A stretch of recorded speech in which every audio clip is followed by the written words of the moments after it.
অমরপুরের শেফালি এক বুক আশা আর স্বপ্ন নিয়েই চড়া মূল্যে নিয়েছিল ১ বিঘা জমি। এই বর্গা জমিতে লাগিয়েছে মোটা জাতের স্বর্ণা ৫ ধান। সেসব ধান গেল কয়েকদিনের হঠাৎ বৃষ্টিতে মাটিতে নুয়ে পড়েছে। এতে করে যেন চরম ক্ষতির সম্মুখীন হতে হয়েছে শেফালিকে। শেফালির মতো দিনাজপুরের হাজারো কৃষকের স্বপ্ন যেন এখন এভাবে মুড়িয়ে গেছে মাটির সাথে। এসব অঞ্চলে কৃষিভিত্তিক হওয়ায় এসব অঞ্চলের মানুষের স্বপ্ন যেন এখন মাটিতে গড়াগড়ি খাচ্ছে। গেল কয়েকদিন ধরে বাংলাদেশের আকাশে যে বৈরী আবহাওয়ার সৃষ্টি হয়েছে, ঘূর্ণিঝড় মন্থা, তারই প্রভাব পড়েছে উত্তরের জেলাগুলিতে।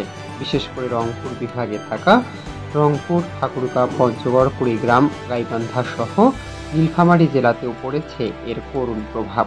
এতে করে আবাদি জমিতে পাকা ধান মাটিতে নুয়ে পড়ে যেন এক বিশাল ক্ষতিগ্রস্ত হয়েছে এসব অঞ্চলে থাকা কৃষকরা। যে স্বপ্ন ছিল সে স্বপ্ন এখন যেন মাটিতে নুয়ে পড়েছে। এছাড়াও আগাম জাতের সবজি চাষেও এবার ব্যাহত হচ্ছে। হঠাৎ এই বৃষ্টিতে আগাম জাতের সবজি, আলু চাষ থেকে শুরু করে বিভিন্ন ধরনের সবজিতেও এবার জলবদ্ধতার কারণে এসব সবজির চাষ পণ্ড হয়ে গেছে। এখন কি হবে, এর প্রভাব আগামী বাজারেও পড়তে পারে বলেও শঙ্কা করছে এসব চাষিরা।